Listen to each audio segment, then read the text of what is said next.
Assalamualaikum warahmatullahi wabarakatuh. Waalaikumsalam warahmatullahi wabarakatuh. Salam dan bahagia, selamat pagi untuk kita yang berada di ruangan ini, Bapak Ibu. Sebelumnya kami ucapkan terima kasih kepada Bapak Ibu semua sudah menghadiri undangan kami dalam yang pertama dan utama sekali, marilah kita ucapkan puji dan syukur kehadirat Allah Subhanahu wa taala yang telah memberikan kita nikmat dan rahmat di hari ini. Dan salawat dan salam marilah kita doakan semoga disampaikan kepada junjungan kita, teladan kita, manusia paling mulia yang pernah ada di dunia, yaitu Rasulullah Muhammad SAW, dengan mengucapkan Allahumma shalli ala Muhammad wa ala ali Muhammad. Baiklah Bapak Ibu,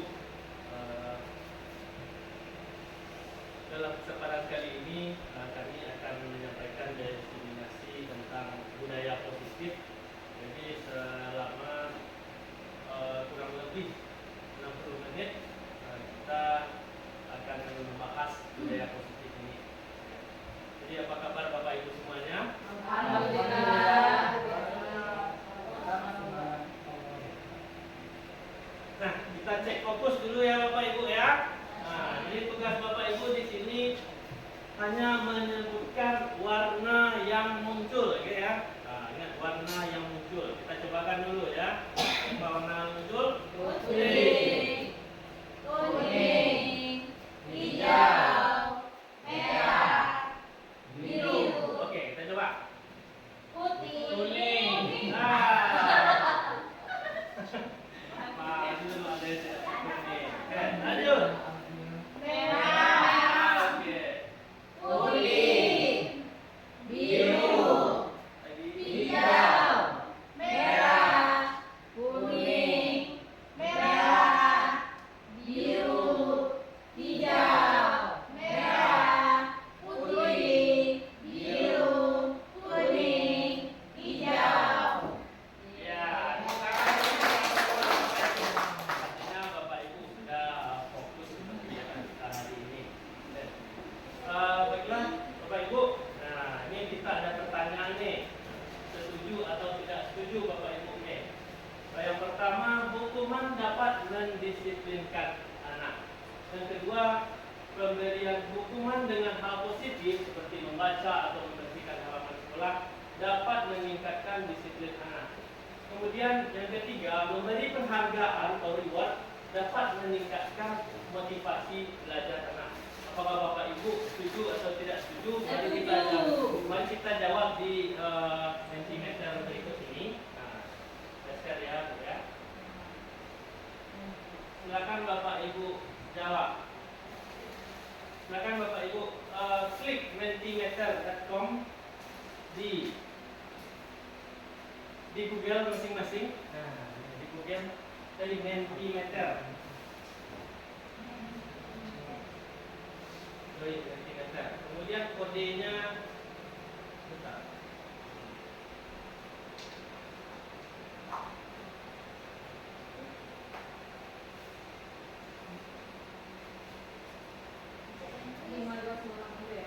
Kodenya 59288822.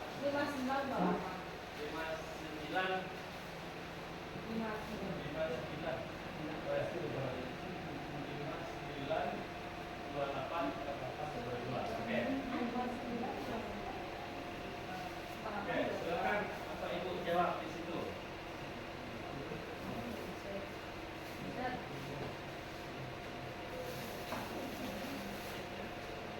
Nah, masukkan kodenya di sini. Nah, dijawab.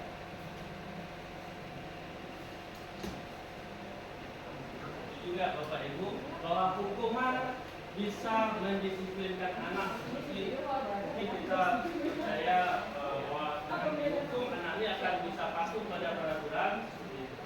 Oke, nah, ini ada yang setuju. Saya setuju.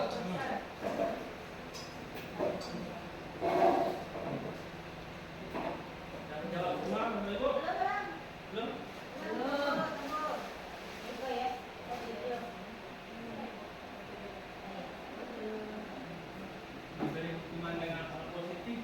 juga meningkatkan disiplin.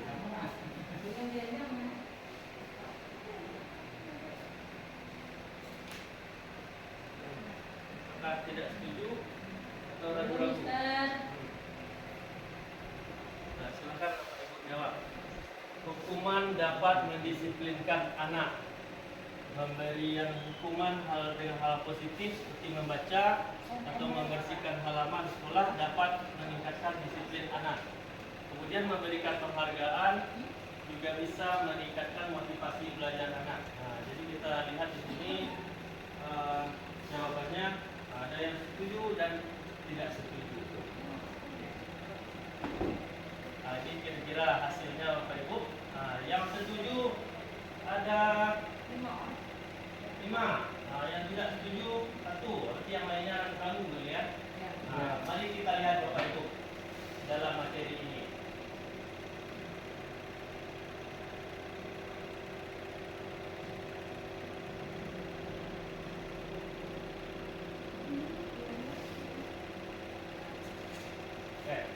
Baik Bapak Ibu, nah inilah dari agenda kita hari ini. Yang pertama kita akan melihat disiplin positif dan nilai-nilai kebajikan universal. Kemudian teori motivasi hukuman dan penghargaan serta restitusi. Yang berikutnya yang ketiga keyakinan kelas. Yang keempat kebutuhan dasar manusia dan dunia berkualitas. Yang kelima restitusi. Kelima posisi kontrol guru. Yang terakhir nanti restitusi, di mana kita akan melihat bagaimana contoh prakteknya dari sini tiga. Nah, kita masuk yang sekarang ya, disiplin positif dan kebajikan universal. Kita akan membahas nanti apakah yang kita jawab tadi ini sudah cocok nggak dengan materi ini. Nah, Bapak Ibu, di sini ada namanya kegiatan kepalan tangan. Nah, berarti antara A dan B ya, Bapak Ibu dengan teman yang di sebelahnya. Oke. Kemudian Bapak Ibu boleh menaruh kertas kecil atau foil atau apapun. Bapak Ibu masukkan di tangan. Nah, oke. Di kepala sekuat-kuatnya. Nah, oke. Oke. Ah, yang satu ya, misalnya dia bergantian nanti bergantian. Misalnya ini Budina. Oke. Nah, digenggam dada koin ya. Ada. Oke, sudah. Oke. Kemudian, teman Bapak Ibu yang tidak menggenggam berarti ya akan meminta untuk mengambil benda yang ada di kepalan tangan Bapak Ibu tersebut. Nah, bisa saja dengan memaksa mungkin membukanya atau mungkin dengan merayu. Nah, itu juga salah gitu kan. Nah, oke, silakan dicoba Bapak Ibu, berhasil atau tidak?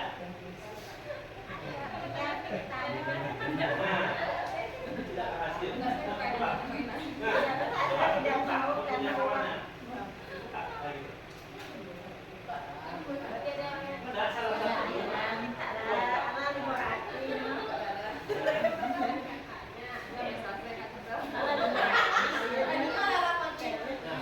Gimana Bapak Ibu? Berhasil atau tidak?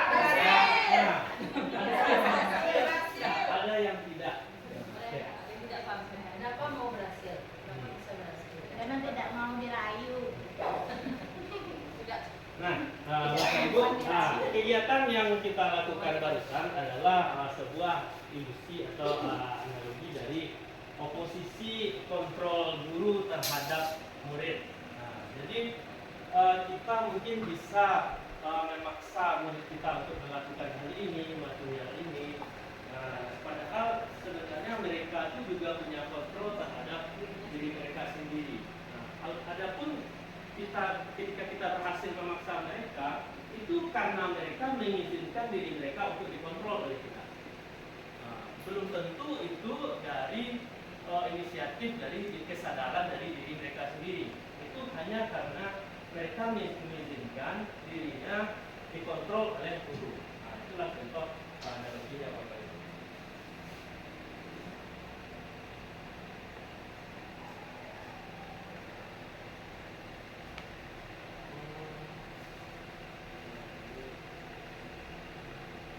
Nah, positif yang ditentukan teorinya oleh Dr. William Glasser. Jadi Dr. William Glasser mengemukakan bahwa Anda tidak bisa mengontrol orang lain. Anda hanya bisa mengontrol diri Anda sendiri. Jadi makna disiplin di sini belajar kontrol diri dengan menggali potensi kita agar tercapai satu tujuan mulia, yaitu sesuatu yang menjadikan seseorang yang kita inginkan berdasarkan nilai-nilai yang dihargai. Kemudian semua perilaku mempunyai tujuan. Dari segi teori motivasi untuk menghindari hukuman. Jadi mereka itu mungkin melakukan hal tersebut hanya untuk menghindari hukuman. Atau bisa juga misalnya murid kita di kelas, mereka itu melakukan sesuatu agar mendapatkan imbalan. Ya, kemudian juga untuk menghargai diri sendiri. Kemudian untuk posisi kontrol yang dikemukakan oleh Dr. William Glasser, ada 5 posisi kontrol yang kita bahas nanti dalam satu sesi. Ada satu penghukum, pembuat rasa bersalah, sebagai teman, pemantau, dan manajer. Kemudian dalam segitiga restitusi nanti ada tahapan-tahapannya, kita bahas lagi di sesi berikutnya.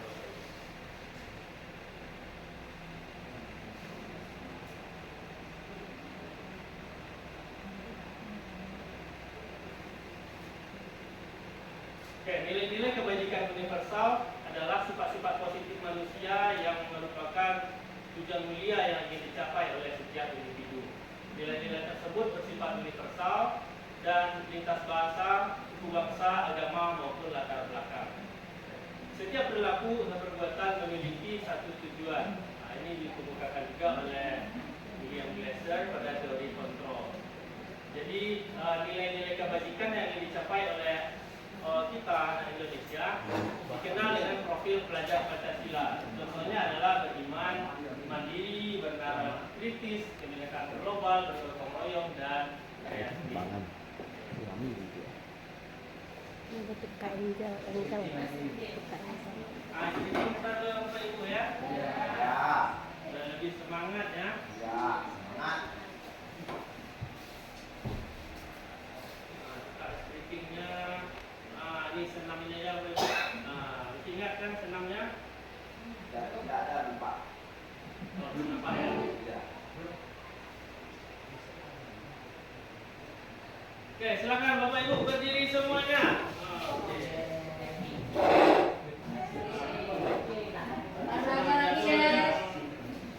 Ulangi lagi ya Bapak Ibu ya. Ikuti gerakannya.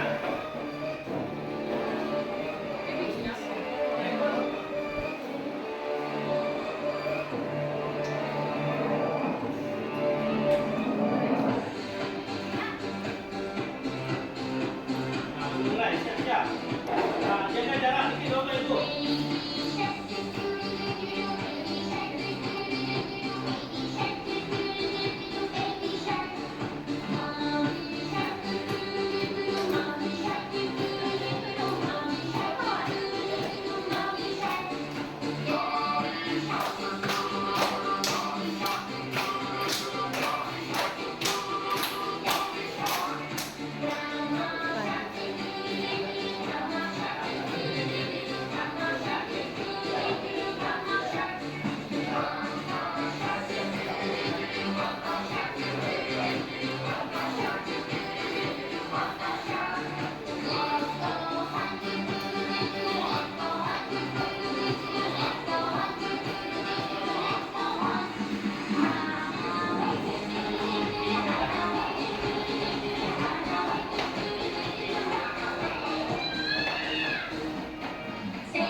ketidaknyamanan atau hukuman. Jadi misalnya dalam mengikuti aturan di kelas atau di sekolah ada namanya motivasi eksternal, yaitu bagi anak murid kita, mereka itu untuk menghindari ketidaknyamanan atau hukuman. Nah, jadi yang akan terjadi apabila mereka tidak mematuhi aturan tersebut. Kemudian ada lagi motivasi eksternal ini adalah untuk mendapatkan imbalan dari orang lain. Nah, bisa jadi untuk mendapatkan penghargaan atau mendapatkan pujian, itu juga motivasi eksternal. Nah, yang ketiga itu motivasi internal atau disiplin positif, yaitu dari diri mereka sendiri. Nah, jadi saya ingin menjadi orang seperti apa, akan menjadi orang seperti apa kalau saya melakukan hal ini. Jadi itu muncul dari dirinya sendiri tanpa paksaan dari guru, tanpa paksaan dari orang lain. Kira-kira yang mana yang bagus Bapak Ibu? Internal. Yang internal ya. Jadi itulah yang akan kita capai nanti, bagaimana anak kita ini memunculkan motivasi internal dari diri mereka sendiri. Itu ada tahapan-tahapannya Bapak Ibu yang kita bahas. Oke. Ini menurut Kiajar Dewantara, merdeka itu artinya tidak hanya terlepas dari perintah, tapi juga cakap membuat merintah diri sendiri. Ini yang kita kutip dari Kiajar Dewantara, pemikiran, konsepsi, keteladanan, sikap merdeka, dalam bukunya tahun 2013, halaman 169, yang cetakan kelima ya.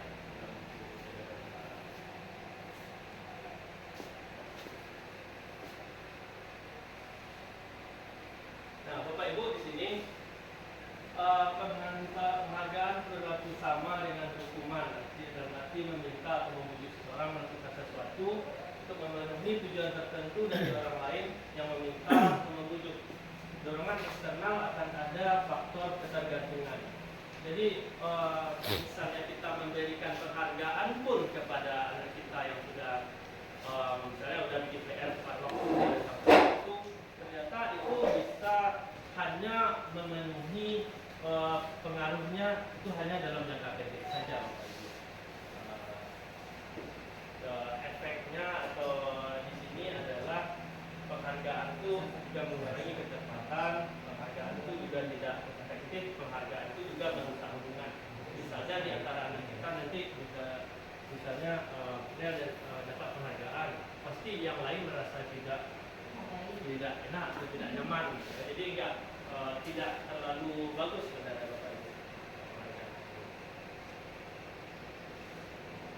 Jadi penghargaan itu bisa menurunkan kualitas, atau mematikan kreativitas dan mengurangi motivasi intrinsik. Jadi mereka hanya mau melakukan kalau ada imbalan atau ada dapat penghargaan atau dapat pujian. Nah, jadi apa sih yang bisa kita lakukan apresiasi yang positif selain penghargaan tadi? Di sini contohnya adalah kita beri anak kita tersebut pengakuan secara khusus, kita beri pengakuan secara pribadi, dan kita beri pengakuan terhadap semua murid kita di kelas itu secara bergantian. Dan juga kita berikan pengakuan secara konsisten. Kita fokus nanti pada prosesnya, Bapak Ibu. Nah, ini contohnya.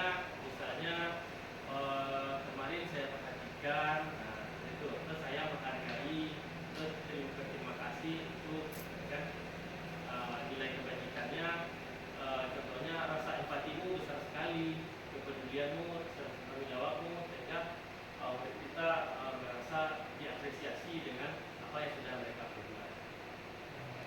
Ini situasinya bisa saja pada saat menolong murid baru di kelas kita, atau pada saat kamu membantu teman dalam bidang kelompok, dan juga misalnya dalam membuang sampah, dan terlihat tanggung jawab dari anak kita tersebut. Bisa kita katakan terima kasih untuk tanggung jawabmu sudah membuang sampah pada tempatnya.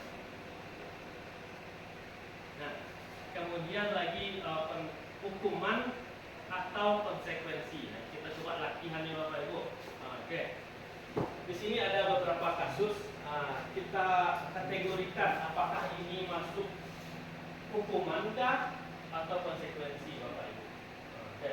Yang pertama, mencatat 100 kali dalam buku buat kalimat.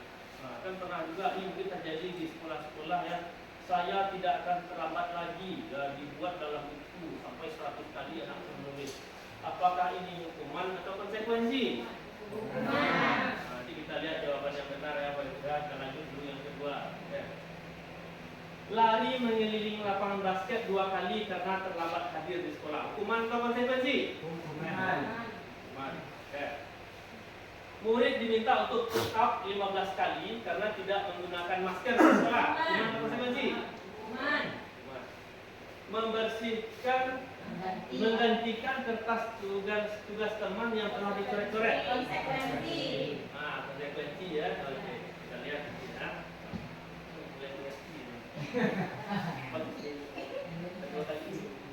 Oke, membersihkan tumpahan air di meja karena tersenggol, nggak sengaja saat belajar. Itu hukuman atau konsekuensi? Konsekuensi. Oke, murid disuruh untuk mengenakan sepatu seharian di sekolah karena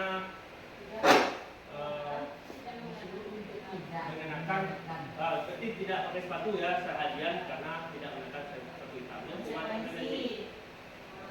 Hukuman atau konsekuensi? Hukuman. Konsekuensi.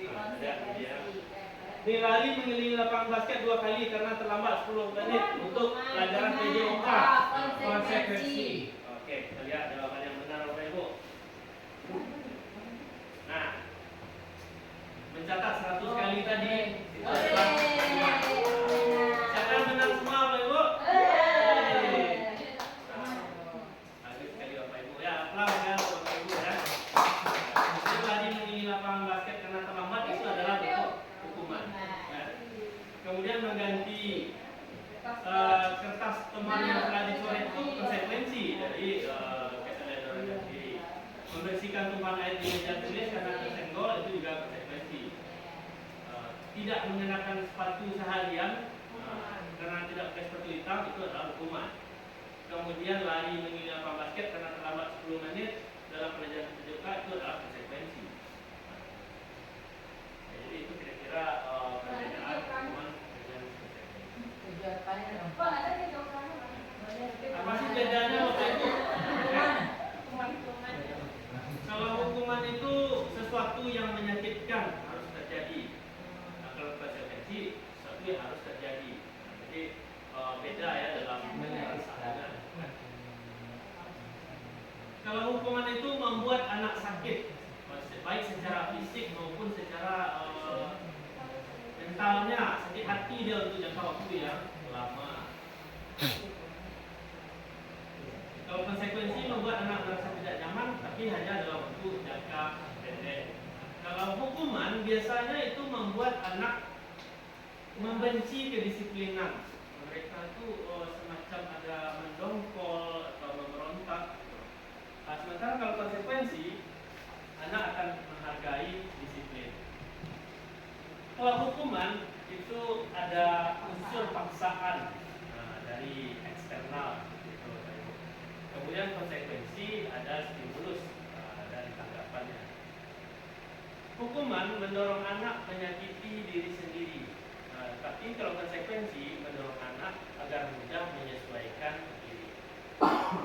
Hukuman merupakan konsep diri yang buruk, konsekuensi konsep diri yang baik. Dengan hukuman, anak belajar untuk menyembunyikan kesalahan. Cenderung mereka itu untuk berusaha berbohong atau menghindari atau menyembunyikan kesalahannya. Mereka itu cenderung tidak jujur seperti itu Bapak Ibu. Kemudian kalau konsekuensi, anak belajar untuk mematuhi peraturan sehingga mereka itu akan belajar juga bagaimana bertanggung jawab terhadap diri mereka sendiri.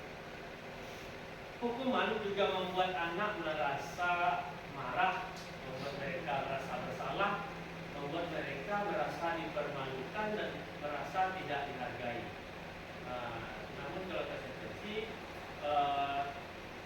hanya bersifat sementara waktu, mungkin mereka tidak nyaman, kayak lari, kayak tadi membersihkan tumpahan air yang sudah mereka tumpahkan, itu kan hanya untuk sementara, tapi tidak berlangsung lama.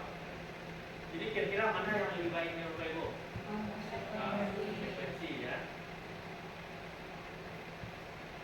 kemudian kita masuk sedikit kepada restitusi. Restitusi itu adalah proses menciptakan kondisi bagi murid dalam memperbaiki kesalahan mereka sehingga mereka bisa kembali kepada kelompok mereka dengan karakter yang lebih kuat.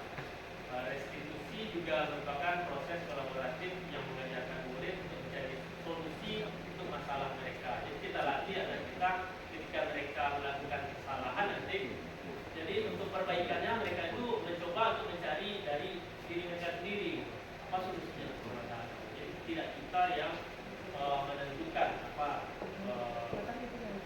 solusi dari masalah.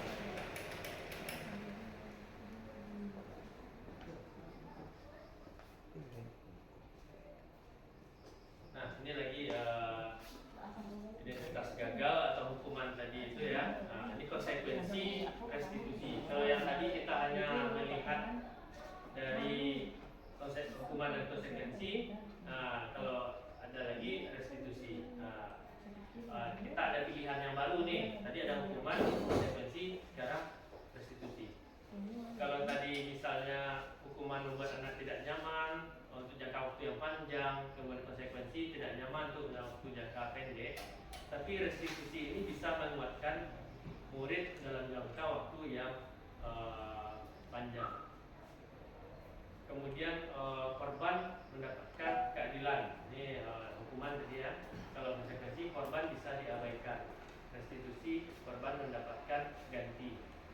Kalau dalam hukuman tadi murid kita itu akan merasa tersakiti. Kalau dalam konsekuensi murid itu akan merasa tidak nyaman walaupun hanya untuk sementara waktu ya Bapak Ibu. Tapi kalau dalam restitusi nanti murid kita ini akan mendapatkan penguatan. Efek lagi dari hukuman yaitu ada perilaku pasif agresif meningkat bagi anak kita tersebut apabila mereka mendapatkan hukuman. Sementara konsekuensi penguatannya itu hanya bertahan tidak dalam waktu lama atau jangka pendek saja Bapak Ibu. Nah, kalau dalam restitusi nanti masalahnya juga terpecahkan. Kemudian hukuman sistem tidak akan berjalan bila murid tidak takut. Maka kita sudah memberikan hukuman, tapi saya tidak takut. Jadi tetap ada nggak ada efeknya bagi mereka. Kalau mereka tidak takut. Kalau konsekuensi melakukan monitoring dan supervisi terus-menerus dari guru. Dan restitusi, murid nanti belajar bertanggung jawab untuk perilakunya sendiri. Oke, kita lanjut Bapak Ibu.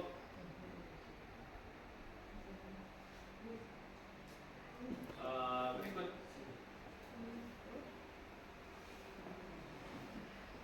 Jadi ciri-ciri restitusi itu ada 9.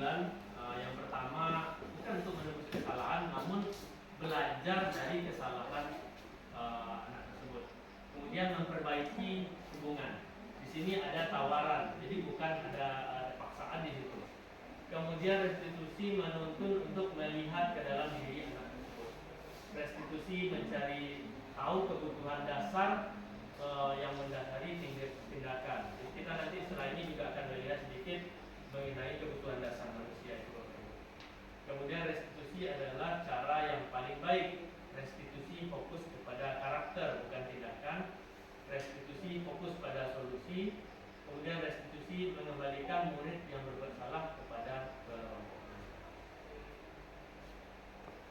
Oke Bapak Ibu, kita masuk ke yang ketiga. Masih semangat ya Bapak Ibu ya? Semangat. Kita masuk, kita fokus lagi ya Bapak Ibu ya. Kita pakai tepuk pagi, siang dan sore ya Bapak Ibu ya. Kalau saya bilang tepuk pagi berarti tepuk 1 kali. Ya. Kalau tepuk siang berarti 2 kali. Tepuk sore bukan 3 kali. Tepuk sore itu tepuk tapi nggak kena. Itu ya. Oke, kita coba Bapak Ibu ya. Tepuk pagi, tepuk siang, tepuk sore, tepuk sore, tepuk siang, tepuk pagi, tepuk sore. Nanti nyanyi Dit. Semangat Adit. Oke, sekali lagi tepuk sore. Oke, tepuk pagi, tepuk siang, tepuk sore. Oke, Bapak Ibu, tepuk tangan untuk kita semua. Oke, kita masuk ke yang ketiga, yaitunya keyakinan kelas. Nah, oke. Sejauh ini yang kita tahu ada namanya peraturan sekolah atau peraturan kelas. Mengapa harus keyakinan kelas? Mengapa tidak aturan kelas saja? Nah, kan kita tahu nih sejauh ini peraturan sekolah, peraturan di kelas.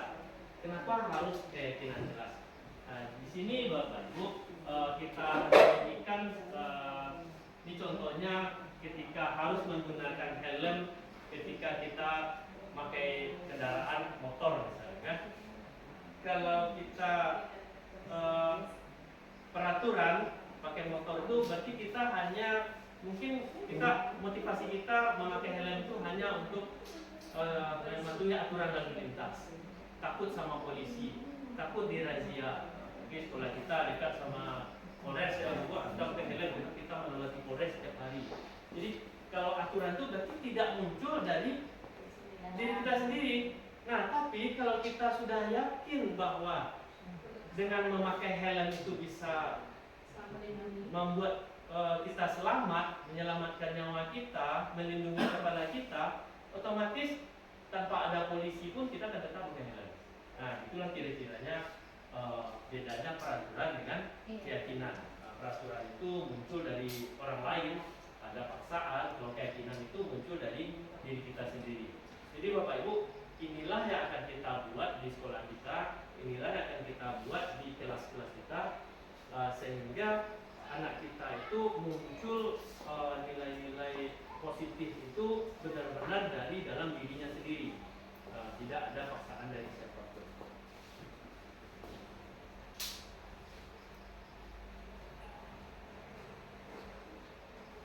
Nah, ini kira-kira Bapak Ibu, ada peraturan kelas, keyakinan kelas, kemudian setelah itu akan ada lingkungan positif dan akhirnya nanti bermuara kepada budaya positif.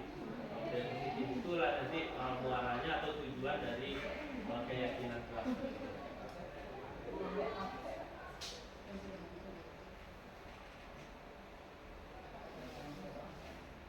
Oke, ini kita lihat Bapak Ibu. Dalam keyakinan kelas itu biasanya kita memakai kalimat-kalimat yang positif ya Bapak Ibu ya. Nah, kalau misalnya dalam peraturan di sini ada contohnya selalu mengembalikan buku ke tempatnya, dilarang mengganggu orang lain. Ini kan masih ada kalimat yang negatif nih Bapak Ibu. Kemudian hadir di sekolah 15 menit sebelum pembelajaran dimulai, dilarang melakukan kekerasan, dilarang menggunakan narkoba, bergantian menunggu giliran, menggunakan masker, jangan berlari di kelas atau koridor. Nah, ini kan masih ada di positifnya. Kira-kira apa keyakinan kelasnya? Dengan bahasa yang lain, dengan bahasa positifnya Bapak Ibu. Kembalikan buku ke tempatnya. Apa kira-kira Bapak Ibu? Ini adalah salah satu bentuk ketembakan. Ini adalah tanggung jawab. Nah, nanti kita ubah kalimat dengan disiplin positif. Kemudian dilarang mengganggu orang lain. Nah, jadi kata-kata dilarang itu kan masih ada kalimat negatifnya. Kita ganti dengan menghormati orang lain. Kemudian hadir di sekolah 15 menit. Berarti kita harus dengan berkomitmen. Nah, itulah contoh kata atau kalimat keyakinan kelas kita. Dilarang melakukan kekerasan. Berarti kita di sini untuk keselamatan, menghormati orang lain. Dilarang menggunakan narkoba. Nah, keyakinan kelasnya itu adalah kesehatan. Kemudian bergantian atau menunggu giliran. Nah, itu menghormati orang lain. Keyakinan kelasnya itu bersabar. Kemudian jangan berlari di kelas atau koridor. Nah, ini juga keyakinan kelas adalah keamanan dan keselamatan. Jadi inilah contoh-contohnya Bapak Ibu, yang mana kami sudah coba membuatnya. Diharapkan nanti kepada Bapak Ibu semua juga bisa melaksanakannya di kelas. Jadi kita akan berikan contohnya Bapak Ibu dan cara menjelaskan secara membuat. Oke, kita lihat ya videonya Bapak Ibu ya, bagaimana sih kita caranya merumuskan keyakinan kelas itu. Ini sudah saya cobakan di kelas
kalau keyakinan itu ketika Anda sudah yakin bahwa dengan memakai helm ini Anda akan bisa menyelamatkan nyawa Anda tidak akan merasa terpaksa lagi untuk memakai helm. Nah, itu contohnya. Nah, Anda semua berikut ada contoh keyakinan kelas yang bisa kita sepakati dalam Anda yang pertama yaitu setiap anggota kelas perlu belajar. Jadi kita isi dengan kalimat-kalimat positif. Setiap anggota kelas perlu merasa senang. Kemudian lagi selalu belajar kerja kebaikan. Termasuk juga jangan merasa kita ini punya teman kita. Dan kita juga merasa memilikinya. Nah, itu juga ya. Jadi kita hormati barang-barang juga milik orang lain. Kemudian senantiasa membantu. Jadi inilah contoh-contoh dari keyakinan kelas yang akan kita buat sebentar lagi. Oke, kira-kira ada pertanyaan Anda? Kita bagikan jadi sisi satu. Oke, kita coba ya. Nah, untuk membuat keyakinan itu Anda akan bagikan sisi seperti ini. Nanti Anda tuliskan di sini keyakinan kelas yang Anda yakini, yang Anda sukai. Ingat, kalimatnya harus memakai kalimat yang bernilai positif. Oke.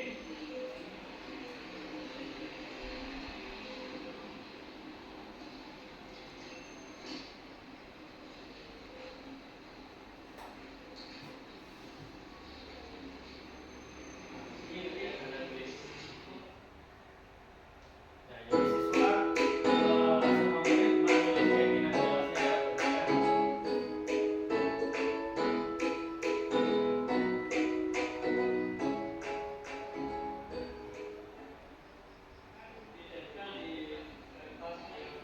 keyakinan kelasnya. Setelah itu ditempatkan di depan seperti ini.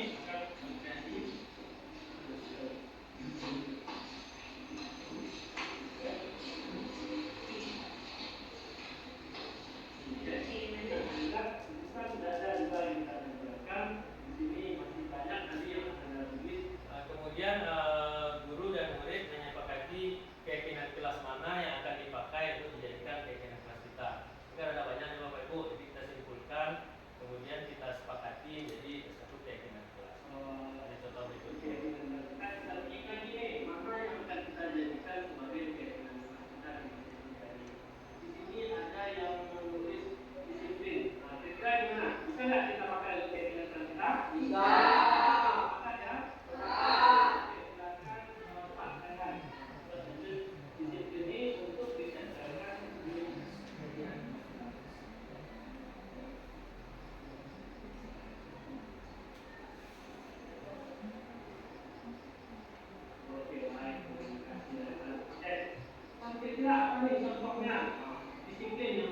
Kemudian kita gali lagi bersama anak-anak apa nilai-nilai positif, nilai-nilai kebajikan yang bisa kita ambil dari keyakinan kelas itu. Dibahas juga bersama anak-anak kita.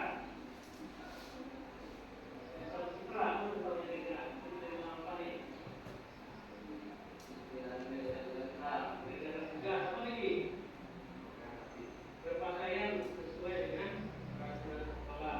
Lagi kerja. Oke, ada semua. Oke. Nah, contoh-contohnya Bapak Ibu. Sudah ditempelkan.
kemudian kesenangan, kemudian bertahan hidup.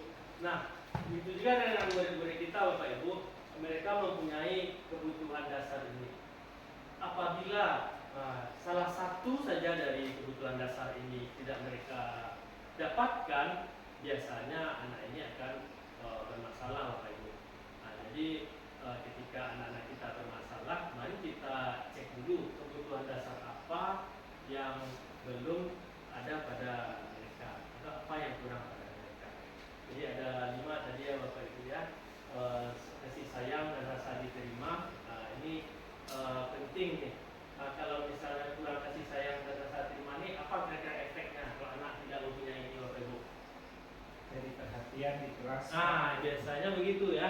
Di kelas akan mencari perhatian, bikin ulah, bikin usil apa kayak gitu. Kemudian penguasaan. Kira-kira kebutuhan penguasaan ini kalau kurang bagi mereka atau tidak ada pada mereka, apa yang terjadi di kelas itu kira-kira? Ya kan biasanya di kelas itu ada mungkin 1 atau 2 orang yang dominan di kelas itu. Gitu. Kemudian kesenangan. Jadi anak-anak murid kita ini juga butuh yang namanya bersenang-senang atau fun. Jadi tugas kita adalah membuat kegiatan atau pembelajaran yang menyenangkan di kelas tersebut. Nah, kemudian kebebasan. Nah, kebebasan ini juga bisa kita aplikasikan Bapak Ibu. Kan kita merdeka belajar nih, dan juga pembelajaran berdiferensiasi. Jadi kebebasan ini bisa anak-anak kita lebih leluasa, mungkin disesuaikan dengan minat bakat mereka, disesuaikan dengan kodrat alam dan kodrat zaman mereka. Nah, sekarang kita masuk ke yang kelima, yaitu posisi kontrol. Jadi kita sebagai guru ada posisi kontrol kita Bapak Ibu, ada 5. Mari kita lihat dulu ya Bapak Ibu ya, kita ini termasuk yang mana sih? Saya kasih tahu lah yang 5-nya dulu ya Bapak Ibu ya. Yang pertama adalah posisi kontrol sebagai penghukum. Bagaimana? Coba kita tanya diri kita sendiri, apakah kita termasuk penghukum ataukah pernah menjadi guru yang posisi kontrol dan penghukum? Kemudian contohnya ya seperti misalnya ada anak terlambat, kita suruh dari keliling, kan itu nggak ada hubungannya dengan kesalahan mereka. Kemudian pembuat rasa bersalah. Nah, jadi guru agak menelas di sini. Misal contohnya di sini, ibu atau bapak kecewa sama kamu. Kamu seharusnya sudah tahu, itu sudah lelah mengurus kamu seperti itu. Kemudian lagi posisi kontrol itu sebagai teman. Nah, di sini guru posisi kontrol sebagai teman, contohnya, ayo lakukan ini demi ibu, kan? Kemudian membuat alasan-alasan untuk muridnya. Kemudian ada lagi posisi pemantau. Pemantau ini seperti di posisi yang keempat ya Bapak Ibu. Ini sudah pas biasanya dengan aturan-aturan. Namun yang terbaik nantinya adalah posisi manajer. Nah, kita lihat kita Bapak Ibu kalau baca di sini, posisi manajer inilah akan kita tuju nanti. Yang terbaik di antara yang posisi kontrol yang 4 tadi. Kemudian manajer di sini dia biasanya mengajukan pertanyaan-pertanyaan, kemudian apa yang sudah mereka yakini, menguatkan pribadi, kemudian membuat murid meletakkan dirinya sebagai individu yang positif dalam dunia yang berkualitas. Jadi bukan dibuat dia merasa orang bersalah atau orang yang harus mendapatkan hukuman gitu. Kemudian manajer nanti melatih murid itu bagaimana caranya memperbaiki keadaan, mengevaluasi diri dan menemukan solusi untuk dirinya sendiri. Kita lihat dulu ya Bapak Ibu ya, video berikut ini. Kira-kira posisi kontrol yang mana nih gurunya? Jadi ada 5 tadi ya Bapak Ibu. Apa saja tadi? Yang pertama penghukum, yang kedua Membuat rasa bersalah, bersalah. yang ketiga Teman. sebagai teman, keempat Memantau. yang kelima Manajer. Coba kita lihat.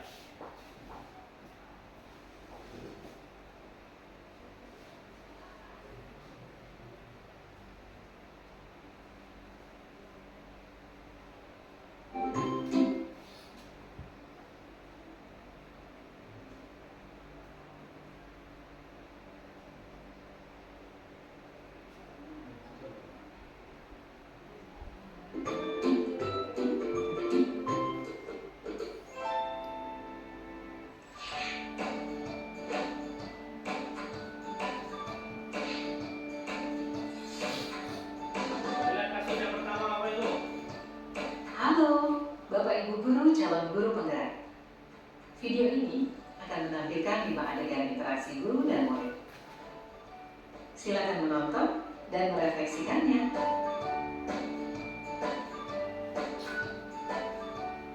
Mulai dari guru A ya. Pagi anak-anak, silakan PR yang kemarin ibu berikan diletakkan di meja. Anton, kamu sudah mengerjakan belum? Belum mengerjakan saya, Bu. Kamu selalu ya nggak ngerjain PR. Sekarang kamu duduk di depan, lalu tulis. Saya berjanji tidak akan mengulangi lagi. Saya berjanji akan berusaha menjadi murid yang rajin belajar sampai pelajaran saya selesai. Nah, bagaimana kira-kira Bapak Ibu? Apa posisi kontrol yang dipegang oleh guru A ini? Penghukum. Ya, penghukum ya. Jelas dari dia memberikan hukuman pada anak yang belum membuat PR tadi. Kita lihat video yang kedua. Pagi anak-anak, hari ini ada tugas ya. Ada yang belum mengerjakan? Anton, kamu sudah mengerjakan? Belum, Pak. Kamu nggak ngerjain tugas ya? Kamu mau jadi apa nanti? Kamu lihat sekolah nggak sih? Coba bayangkan orang tuamu betapa kecewanya sama kamu. Kamu itu sudah kelas 5. Harusnya bertanggung jawab sama dirimu sendiri. Oke, kira Bapak Ibu? Salah ya. Maaf, Bu. Saya terlambat. Ya udah, nanti jangan diulangi lagi ya. Kalau kamu rajin, ibu senang lihatnya. Ya, lain kali tepat waktu ya masuknya. Tas dulu dong. Kita kan teman. Wah, jadi kalau aku teman lagi, apa ya? Ada dulu ya. Yang keempat. Kamu kok nggak pakai baju olahraga? Bapak catat kamu sudah 3 kali loh nggak ikut olahraga bulan ini. Iya, Pak. Sudah 3 kali berarti saya dapat sanksi, Pak. Yang keempat kira Bapak Ibu? Ini, Bu. Saya belum ngumpulin tugas. Maaf ya, Bu. Saya terlambat ngumpulin tugas. Kenapa kamu terlambat mengumpulkan tugas? Iya, Bu. Saya kalau sore bantuin ibu jaga warung. Gak sempat ngerjain tugas. Kira-kira nih, apa yang bisa kamu perbaiki supaya kamu bisa mengerjakan tugas tepat waktu? Coba, kapan biasanya kamu membantu ibu jualan? Setiap tenang sampai di malam-malam, Bu. Bagaimana kalau kamu membuat jadwal? Kapan kamu akan mengerjakan tugas? Oh, gitu ya, Bu. Saya coba deh, Bu. Terima kasih, Bu. Ya, itu Bapak Ibu. Oke. Jadi ada 5 posisi kontrol tadi. Kira-kira ada penghukum, membuat rasa bersalah sebagai teman, kemudian pemantau dan manajer. Kira-kira mana yang terbaik Bapak Ibu? Manajer ya. Jadi kita sebagai guru kita cek diri kita sendiri di posisi kontrol yang mana kita, apakah selama ini kita penghukum, apakah kita pemantau, apakah kita sebagai teman, apakah kita membuat rasa bersalah. Yang jelas kita secara bertahap kita coba untuk menjadi posisi manajer ini. Ada pertanyaan Bapak Ibu?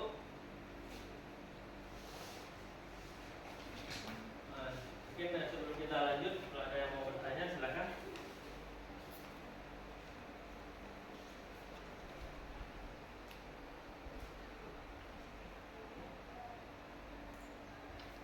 Saya ingin bertanya, Pak. Oke, silakan Bu Poni. Biasanya saya di posisi menghukum. Nah, apakah bisa saya langsung ke posisi manajer? Oke, tangan dulu Bu Poni ya. Bagus sekali pertanyaannya. Biasanya Bu Poni di posisi kontrol terhukum, apakah bisa langsung jadi manajer? Oke, pertanyaan yang bagus sekali. Bapak Ibu, berdasarkan teori yang kita pelajari di sini, tentu tidak bisa langsung Bapak Ibu. Jadi kita secara bertahap nggak bisa kita berubah langsung 180 derajat dari penghukum langsung menjadi manajer. Tapi kita upayakan dulu secara bertahap, selangkah demi selangkah berjenjang itu untuk mencapai posisi manajer. Namun target kita nantinya itu tetap adalah posisi manajer, karena itulah yang terbaik yang menimbulkan efek positif kepada murid-murid kita. Jadi secara bertahap dulu ya Bu Fani ya. Mungkin dari penghukum Ibu bisa ke mungkin berubah dikit, membuat rasa bersalah dulu atau sebagai teman dulu. Mungkin anak-anak juga bisa melihat perubahan dari kita dulu. Mungkin nggak langsung drastis mungkin perubahannya gitu. Ini pemantau baru nanti manajer. Ya, ada pertanyaan lain Bapak Ibu? Baik, kalau tidak ada, ya kita masuk ke yang terakhir aja Bapak Ibu ya. Segitiga restitusi. Nah, apa itu segitiga restitusi?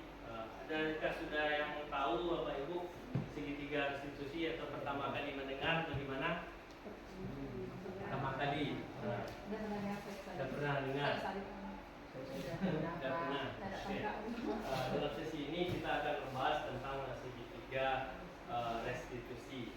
Di sini ada langkah-langkahnya ya Bapak Ibu. Yang pertama yaitunya pokoknya ini segitiga restitusi ini kita gunakan nanti dalam memecahkan suatu masalah.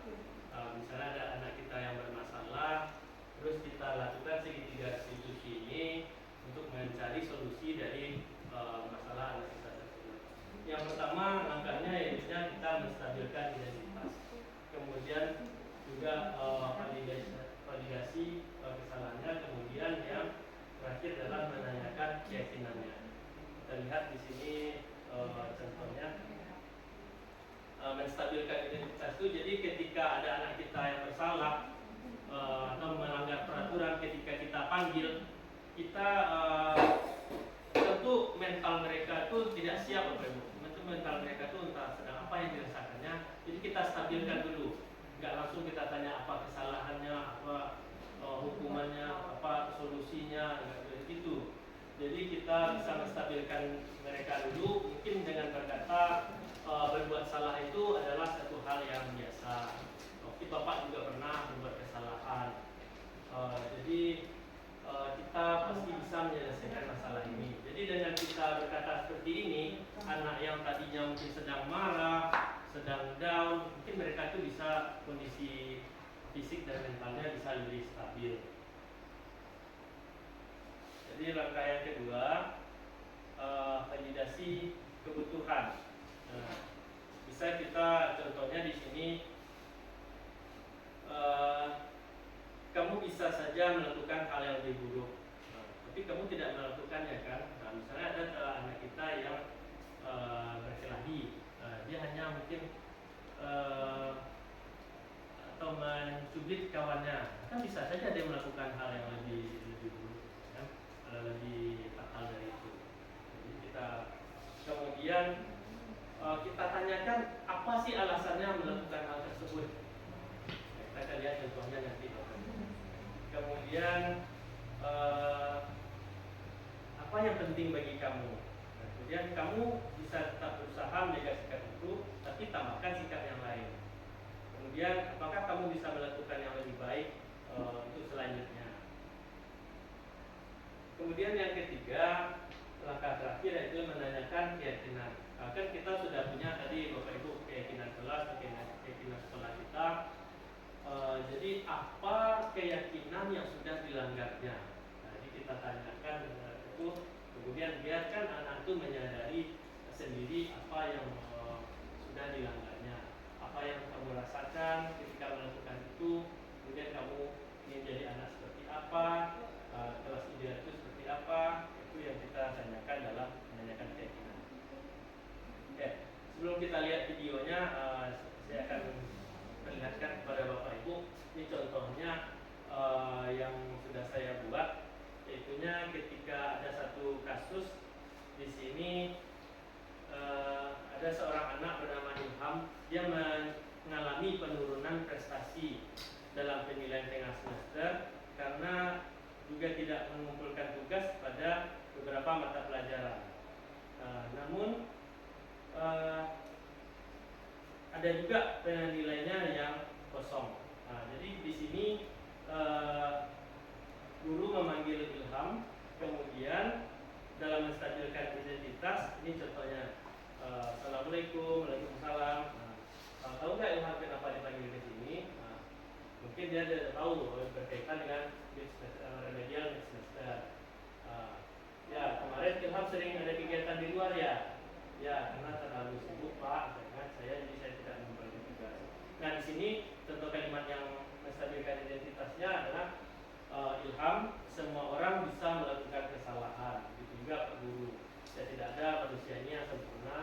Jadi kita tidak mencari siapa yang salah, tapi kita akan mencari solusi dari permasalahan itu. Ini adalah contohnya menstabilkan identitas.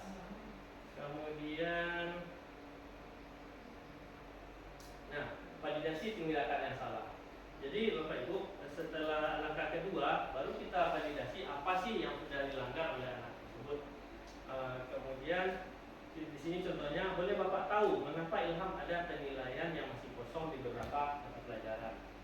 Kemudian dia menjawab, saya beberapa kali tidak masuk kelas Pak pas penilaian harian. Mengapa bisa begitu? Padahal teman-teman lain bisa. Ternyata dia di sini sibuk organisasi. Jadi kita cari tahu dulu, validasi dulu kesalahan apa atau keyakinan kelas apa yang sudah dia langgar. Kemudian langkah yang ketiga, baru kita tanyakan keyakinan kelas. Masih ingat nggak dengan keyakinan kelas kita? Yang mana yang sudah kamu langgar? Kan? Misalnya di sini adalah bertanggung jawab. Nah, kemudian baru kita ajak dia untuk menemukan solusi dari permasalahannya. Kita tampilkan videonya ya Bapak Ibu yang sudah saya buat.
Langkah kedua, validasi tindakan yang salah.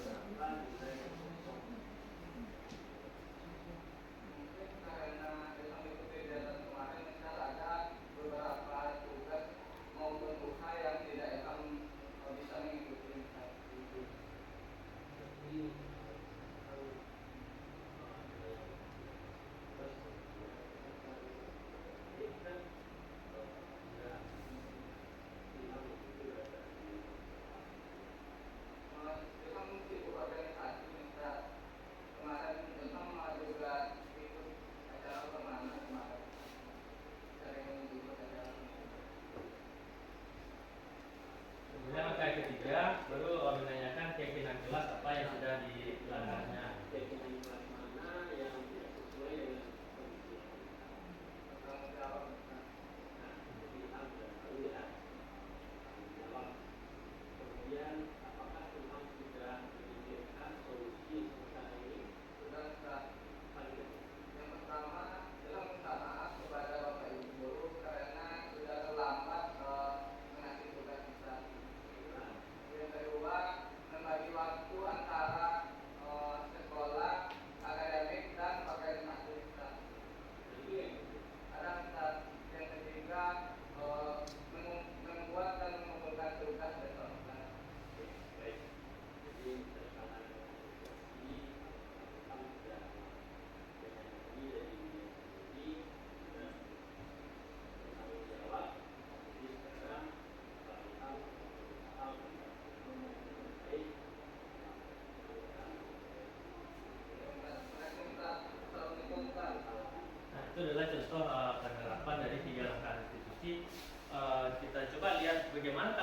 mahasiswa ketika menyelesaikan masalahnya dengan institusi ini? Apakah Assalamualaikum warahmatullahi wabarakatuh. Saya Ilham Hidayat Putra dari kelas 11 IPS 1. Terima kasih kepada Mr. Fahri yang telah mengajak saya berdiskusi dan menemukan solusi dari permasalahan saya. Saya juga menyadari bahwa saya harus meningkatkan rasa tanggung jawab saya terhadap tugas sekolah dan membagi waktu antara tugas sekolah dan organisasi di luar sekolah supaya prestasi saya tidak menurun. Terima kasih Mister. Assalamualaikum warahmatullahi wabarakatuh.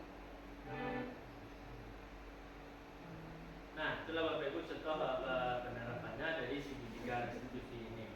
Nah, jadi diharapkan kepada kita semua untuk mencoba ketika ada permasalahan pada anak-anak kita, mencobakan segitiga restitusi ini. Walaupun tidak semua masalah kita bisa selesaikan dengan segitiga restitusi. Baik Bapak Ibu, setelah berakhirnya sesi segitiga restitusi tadi, maka berakhir sudahlah kegiatan di seminar kita hari ini. Bagaimana Bapak Ibu, tetap semangat ya? Semangat. Oke.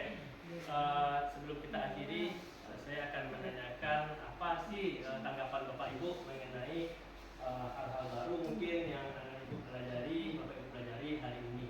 Nah, kita minta kepada Ibu Lara. Nah, kira-kira Bu Lara, apa tanggapannya mungkin hal-hal baru yang Ibu dapatkan di seminar kita hari ini? Terima kasih Mister. Sungguh banyak sekali hal baru yang saya dapatkan dari pemaparan yang tadi dari Mister. Bagaimana kita nanti di dalam kelas itu bukan membuat peraturan tapi membuat keyakinan kelas. Terus bagaimana juga cara menyelesaikan menyelesaikan masalah dengan restitusi segitiga restitusi. Terus ada juga tadi ya ada tadi bagian diagram itu bulat lagi jadinya positif ya. Disiplin positif itu tujuannya. Jadi itu dampaknya mungkin secara luas jadinya semuanya menjadi ya, untuk Lara. Oke Bapak Ibu, demikianlah pertemuan kita pagi ini. Semoga bermanfaat ya untuk kita semua. Dan saya hadiri dengan Assalamualaikum warahmatullahi wabarakatuh.